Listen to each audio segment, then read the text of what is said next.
A community will not just help you with sales, it help you win the marketplace. Kasi sasabihin nila sa'yo kung ano yung mga ayaw nila, ano yung mga gusto nila. And you know what, boss? Kapag yung produkto mo ay binabago mo at nakikita ng mga consumer mo, doon ka nakakaroon lalo na mas mataas na trust. Kasi imagine mo, boss, kung ikaw yung isa sa part ng community na nagsabi na, ay, baguhin nyo yung lasa kasi masyadong mapait or masyadong matamis, tas nabago, sobrang magtatrust ka doon kasi sasabihin mo, parte ako ng pagbabago na yan.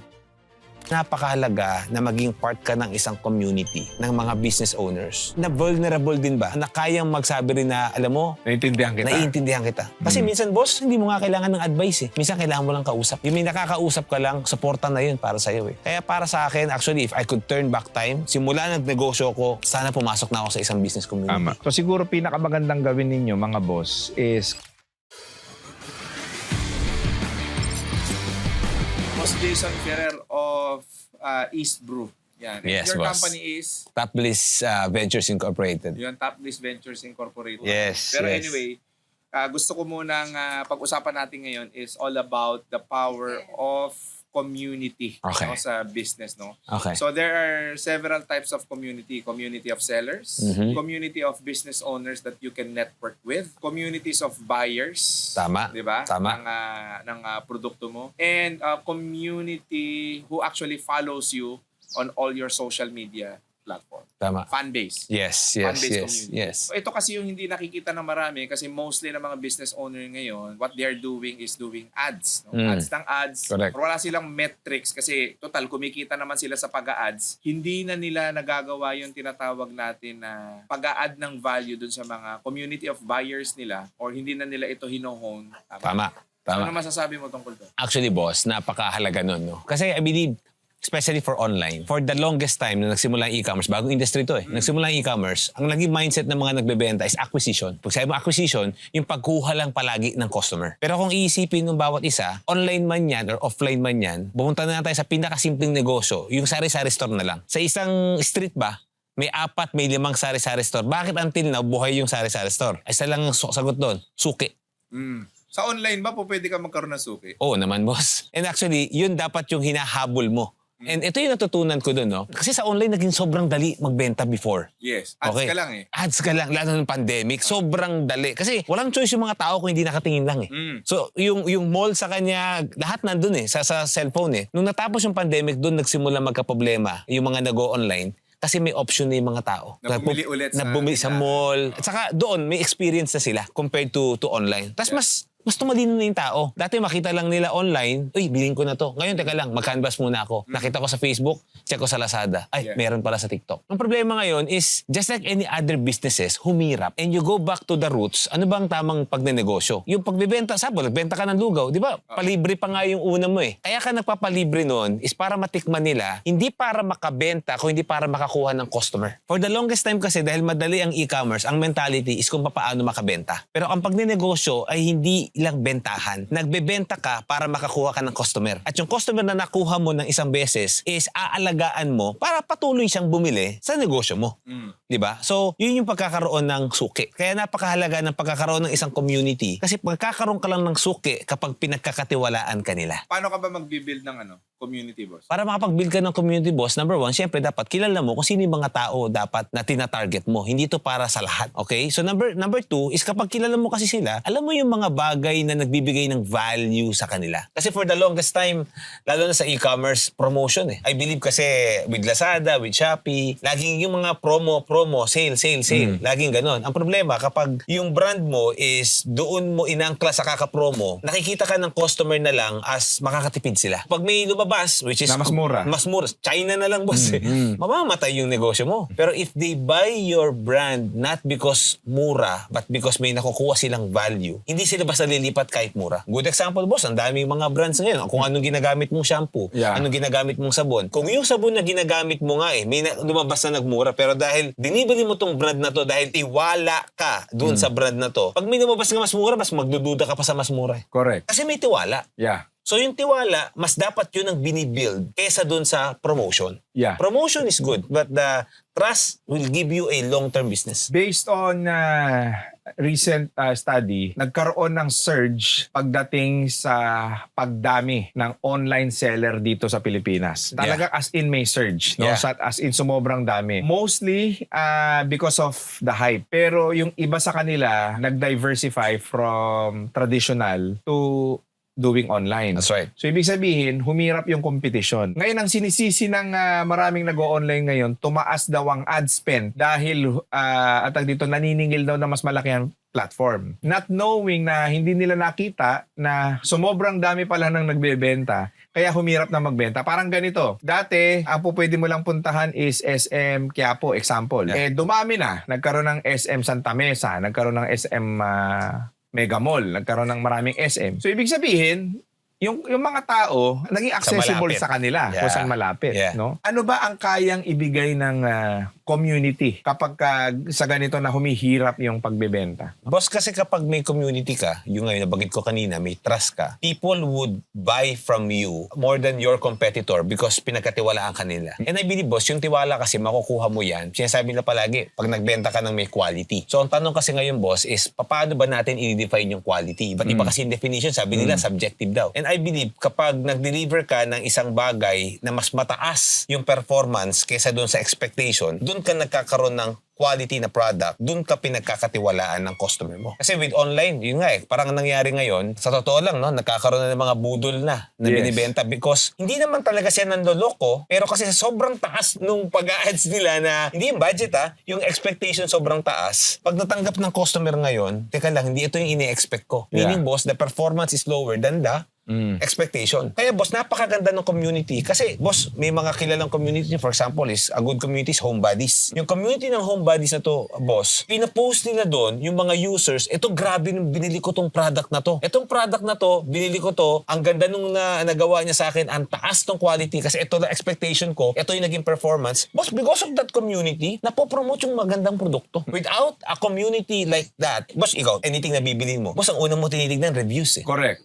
Technically, that's a community as well. Pero, boss, imagine mo, rather than the views na nandun sa page mo, what if may community na, number one, nagsasabi kung maganda ba yung produkto mo, at the same time, pwede rin magbigay ng feedback sa'yo pag hindi maganda yung produkto mo. And makakatulong din yun, boss. Kasi tayo mga business owner, hindi perfecto yung produkto natin. Okay? Paglabas natin, ang daming Apple na lang bago maging $1 trillion company, nakailang iteration sila. So a community will not just help you with sales, it Yeah. help you win the marketplace. Kasi sasabihin nila sa'yo kung ano yung mga ayaw nila, ano yung mga gusto nila. And you know what, boss? Kapag yung produkto mo ay binabago mo at nakikita ng mga consumer mo, I believe doon ka nakakaroon lalo na mas mataas na trust. Kasi imagine mo, boss, kung ikaw yung isa sa part ng community na nagsabi na, ay, baguhin nyo yung lasa kasi masyadong mapait or masyadong matamis. Tas nabago, sobrang magtatrust ka doon kasi sasabihin mo, parte ako ng pagbabago na yan. Correct. So yun yung mga makabagong pamamaraan ngayon, no. And if I can add to that, no. So siguro pinakamagandang gawin ninyo mga boss is kung halimbawa nag-o-online kayo, kailangan ngayon isa sa mga process ninyo yung lead generation. Tapos once na nakuha niyo yung leads ng mga customers ninyo, yung mga bumili na sa inyo, if they allow you na ibigay nila sa inyo yung cellphone number nila or email address nila, create a relationship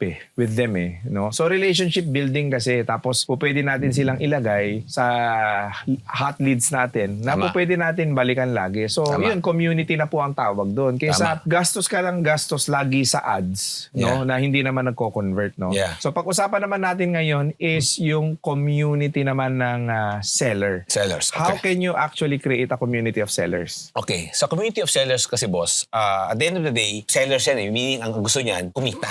Correct. Makabenta. Makakagawa ka ng community ng sellers kapag number one, meron kang produkto na madali sa kanilang makabenta. Okay. So Okay. yun muna yung dapat na ipapasok mo sa Oh, yeah. Boss, sa isip kumbaga, mo. may demand ba? May Oo, demand. Kasi oo. kung sila pa yung gagawa ng demand, maghahanap yan ng mga produkto, may demand na. Oo, So that's number one. Oo. Number two is papaano mo sila matutulungan para maging madali sa kanila yung pagbebenta. No? So ibig sabihin, boss, may training ka ba? May mga systems ka ba? May mga tools ka ba na readily available? No? So other companies right now, they're offering dropshipping. Katulad Yeah. ng company namin with Eastbrew, yung mga sellers namin is magbebenta na lang sila. Pagbenta nila, Yung encode na system, ikaw system, kami na magdi-deliver. So ibig sabihin ang ginagawa ng mga nagbebenta sa iyo ng Eastbrew, literal nagpo-promote lang. Nagpa-promote lang, boss. So, hindi na nila iisipin yung pagbabalot, pagdadala sa mga customer. And that's also a win-win relationship na pinoprovide namin. At hindi lang kami, may mga iba't ibang mga companies na gumagawa ng gano'n. Na kung saan, meron sila mga tools na binibigay. So, training and tools. Again, boss, babalik pa rin tayo doon, yung understanding kung ano ba yung kailangan nila. Kasi minsan, yung pinoprovide natin sa kanila, hindi na pala nila kailangan. Or katulad yan, nagbabago yung platform. Paano mo ina-update para yung support. Kasi kapag sellers, at the end of the day, it's support. Pag mataas ang support mo sa kanila, it may not be always perfect, pero kapag nandun ka palagi na nakasuporta, nakikinig, para madali silang makabenta, they would trust you and they would always sell your product. Parang ito yung somehow evolution ng Avon, no? It's called parang digital Avon yung ginawa mo. Parang ganun, no? Ang maganda lang dito, hindi na nila kailangan i-deliver. Tama. Dahil tama. ikaw na nagpapadala. Tama. So, ibig sabihin, ang natutunan ko ron, ang nakuha ko dun is, number one, kailangan mo ng sistema. Yes. Okay, so yes. kung gusto mo mag-build ng community of seller, kailangan mo mag-create ng system. Ano yung laman ng sistema? Kung paano padadaliin ang pagbebenta nitong produkto na to. Pangalawa, kung paano magiging sobrang convenient ng pagbebenta nito. Tama. Sa ganong pamamaraan, boss, no, na meron kang community of seller, ano ang initial na magiging impact nito sa mga business owners natin? Especially yung mga nasa e-com pa lang na wala pa silang community of sellers, yung wala pa silang mga affiliates, no? Ano yung initial na dapat sila ma-excite pagka ginawa na nila ito? Okay, so una boss yung mga nagsisimula pa lang. Pag magsisimula ka pa lang kasi sa isang negosyo, ang pinakamahalaga is hindi naman talaga yung produkto mo eh. Do you have the skills para magpatakbo ng negosyo na yun? So ibig sabihin, kung magsisimula ka sa e-commerce, mas gusto mo na mag-leverage, number one, sa isang produktong may demand na. Number two, sa isang kumpanya na matuturuan ka ng training. Libre. Pag member ka na, libre na yung training eh. Kaysa magbabayad ka pa ng training sa labas. Yeah. Pangatlo, meron kang support system tulad ng mga tools na binabanggit ko na kung ikaw pa ang gagawa mag-isa, kailangan mag-hire ng mga tao. So, napakahalaga nun, no? Bilang sa nagsisimula. Doon naman, boss, sa mga may established na brand na gusto magbuo naman ng ganito kasi may mga lumalapit sa akin, paano nyo ba ginagawa yung mga distributors nyo? Bakit ba maganda yan? Actually, magandang magbuo ng isang parang franchising to, boss eh. Technically, pinapa-franchise mo yung pagbebenta ng produkto mo. Bakit napakagandang gumawa nito? Kasi, boss, kapag ginawa mo kasi to, is number one, nakakatulong yan sa negosyo mo, syempre. Correct. Kumbaga, Kikita ka eh. Kikita ka eh. Ang challenge lang naman dito, boss, is yung bosses ba nung pagbebenta ko, ganun din ba sila? O baka masyado lang binabagsak yung presyo? It will all boil down to system and structure pa rin. Yan pa rin talaga. Pangalawa, boss, nasa third world country tayo eh. Ibig sabihin, boss, maraming tao dito ang naghahanap pa paano kumita ng pera. Correct. And right now, sa mga bossing natin dito, para sa akin ang pinakamabilis ngayon na para kumita na legit, legal, magbenta ka online. Aralin mo kung paano magbenta online. And there are companies, no, katulad nga yung Eastbrew, na pwede nilang gawin to. Pangatlo, boss, is bukod sa nakakatulong sa negosyo mo, nakakatulong ka sa mga tao, ano kasi to libreng advertisement. Mas maraming tao ang nakikitaan na nagbebenta ng produkto mo, mas nagiging legit kasi yung product mo. Kasi mas nakikita ka online. So, imagine, boss, kaysa magbayad ka ng malaki sa ads, kung maraming tao, kahit organic nga lang, boss nagpo-post, uy, maganda ba yung product na yan? Tatanungin ng kapitbahay ng kaibigan nila, oo, maganda to. Siyempre, sabihin na maganda kasi binibenta nila eh. Yung reach mo sa market, lumalakas ka eh.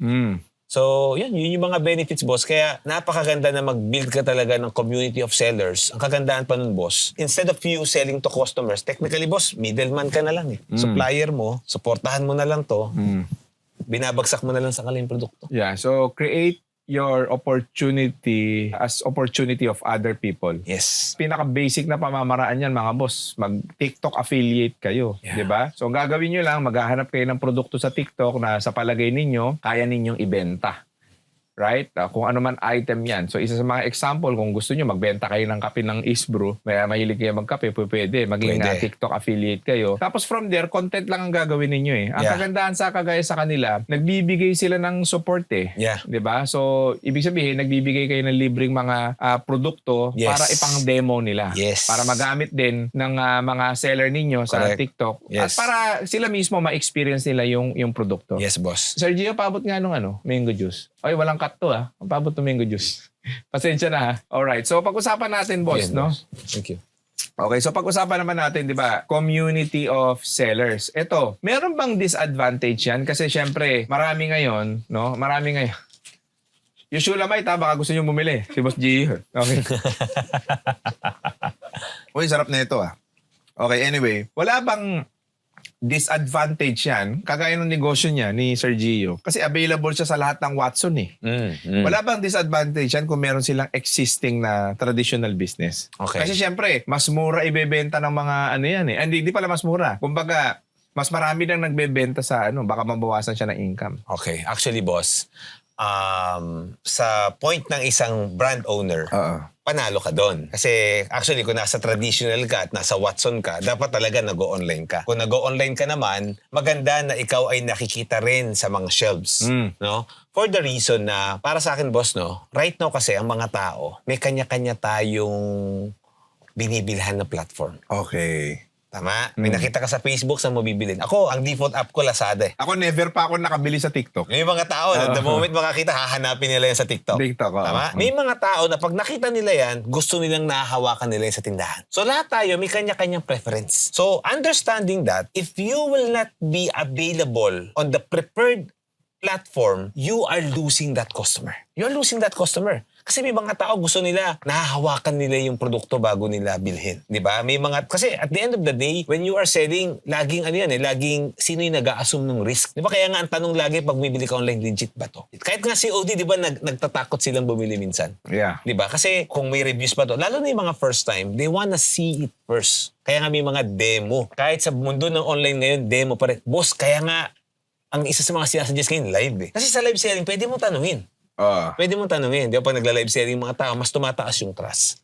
So I believe maganda na maging available. And if you are online, kapag naging available ka kasi sa mga brick and mortar stores, para sa akin, parang billboard na rin yun, boss eh. Kasi, for example, nasa pharmacy ka. Pag punta ka sa pharmacy, yung mga taong naghahanap ng produkto mo, example, it's a supplement, pag nakita nila na yung produkto mo, tumataas yung trust. So, ibig sabihin, lamang. Kung nauna ka sa traditional, tapos yung online mo. Or, nasa online ka, tapos, hindi lang online yung ginagawa mo, pwede mo rin ikalat sa mga stores. Yun. Yes. So, yan ha. So, napag-usapan natin, community of buyers. Secondly is community of sellers. Pag-usapan naman natin ngayon is yung community of business owners around you. No?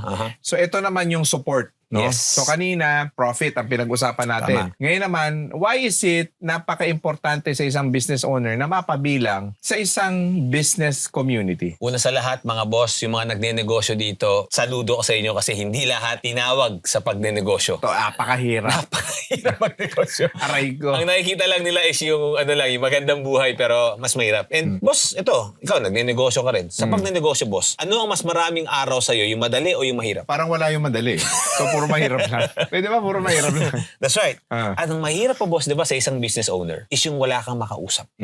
Kasi pag maganda ang negosyo mo, hindi mo masabi sa mga tao mo kasi sabihin, boss, asa mo naman sahod ko, maganda pala business mo. Hindi mo rin pwede sabihin sa mga kamag-anak mo kasi utangan ka o sa mga kaibigan mo. And alam naman natin, hindi araw-araw maganda yung business. Correct. No? Mas madalas nga yung challenges. Kapag challenging din ang negosyo mo, hindi pwede sabihin sa mga empleyado mo kasi matatakot baka mag-resign. Baka magsara na kami bukas. Oo nga, no?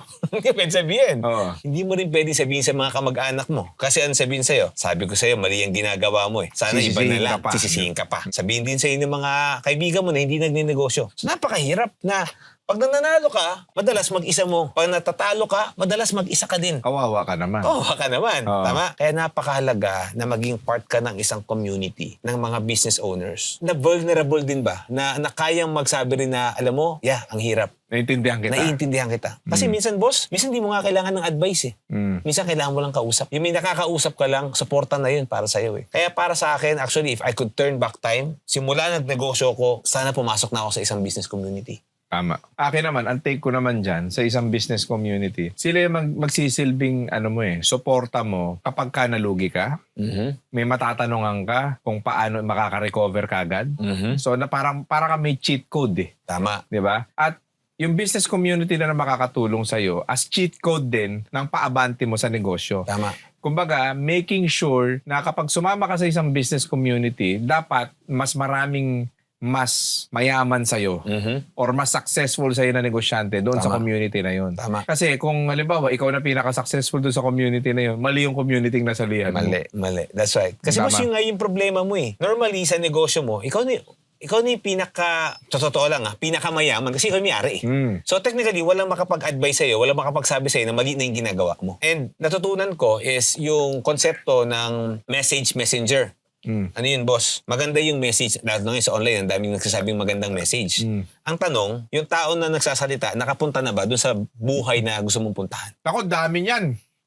Ang gagaling magsalita sa online. Mga preacher. Tanungin mo kung may negosyo. Yun lang. Yun lang. Tama. Walang negosyo. Ang gagaling magturo. That's Tama right. Oo. Kaya nga, boss, ako, pag may ang sarap sumali sa isang business community, nakakakita ko ng successful na tao. Alam mo, boss, kapag nakakita ko ng successful na tao, ang tinatanong ko, hindi ko pa paano sila naging successful eh.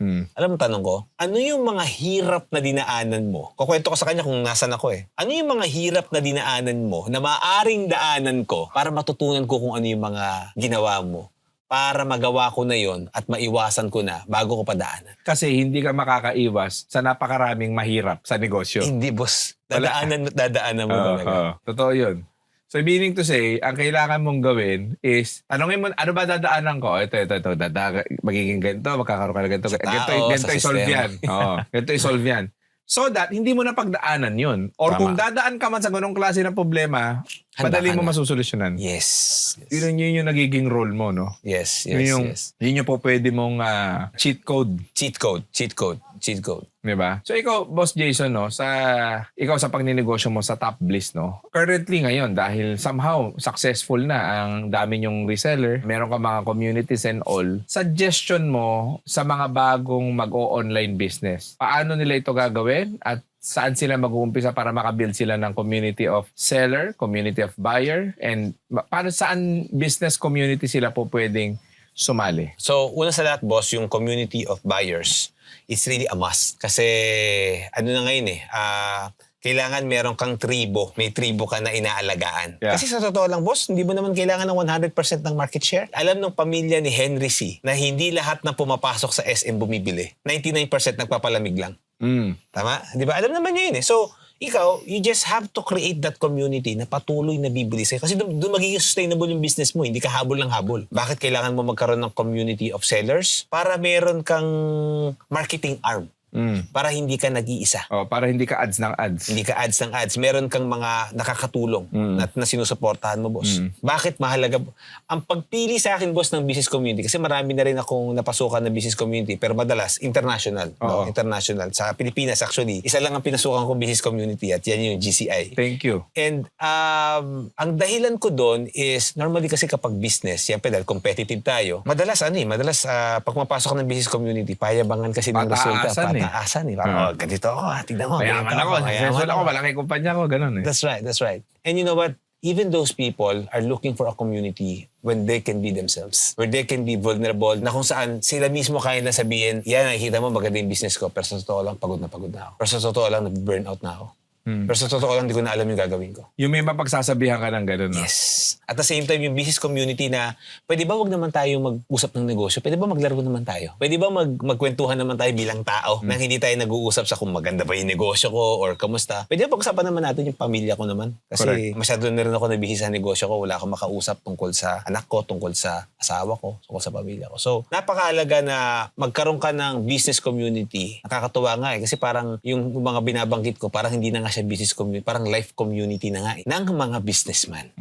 No? So, I think napakahalaga nun.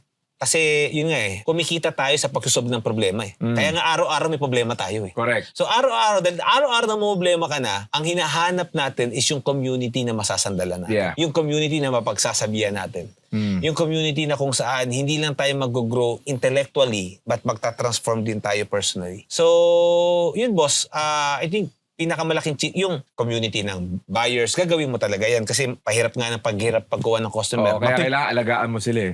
Community of sellers, gagawin mo din yan kasi mag-expand ka eh. Pero pinakamalaking cheat code dito is yung community ng kapwa mo negosyante. Napakahalaga nun. Kasi yung may masasandalan ka, yung may mga, sabi nga nila huwag kang magnegosyo na magkaibigan. Nagsimula kayo magkaibigan, tsaka kayo magnegosyo, masisira. Kasi sanay kayong tropa kayo eh. Kung nagnegosyo muna kayo, tsaka kayo naging magkaibigan, yun yung maganda. Kasi nagsimula kayo sa isang pagnenegosyo. So dito boss, imagine, kung nagnenegosyo ka na, tsaka ka nakakita ng kapwa mo negosyante, nasa same age Level. kayo eh. Yeah. Same level kayo. At ganda na makapunta sa isang business community na pwedeng may mga taong mas mababa o mas mataas sa'yo pero pantay-pantay. Pero yung sa akin naman kasi yung GCI, ginawa natin not for everybody. It's a quite tight community that qualified people can only join in that community. Hindi lahat po pwede. Kasi the reason why ginawa ko yun, it is all because there are some people who just want to take advantage. Yeah. No? So, ayoko nung ganun. So, Yeah. gusto ko level tayo dito. Yeah. Just like you're having that exclusivity and that access to these people that can really support and help you. Yeah. Diba? Marami kasi dyan, sobrang transactional nung community nila. So meaning, dahil sa sobrang transactional nung community, what usually happen is, nagkakaroon na ng kumbaga, nakaka-burnout din dahil, kumbaga, imbis na nag-a-add na lang ng value sa bawat isa, para ka nauubliga na bumili, nauubliga, nahihiya ka na hindi kumuha ng mga produkto nila, yung mga ganon. Yeah. Ito talagang support system lang, yung create natin. Anyway, Boss Jason, I had a very good conversation with you and thank you for guesting to my podcast. Ang ganda ng view natin dito. Yes. Boss, may tanong ako sa'yo. Creating a business community is not easy. Alam mo yun, kumbaga yung pag-negosyo nga pinag-usapan natin, mahirap na eh. Oo. Iniisip ko lang kasi parang baliw ba to si Boss RDR? Parang pag negosyo mahirap na, pagtatayo pa ng community ng mga negosyante, parang napakahirap kasi kaya siya Para mahirap. pagsama-samahin Para mo yan. pagsamasamahin mo. Kasi siyempre mga negosyante, mga hari yan sa mga kanya-kanya kaharian nila eh. Bakit mo sinimulan to? Yeah, the primary purpose of that, number one, there is no venue eh. There's no right venue for right business owners.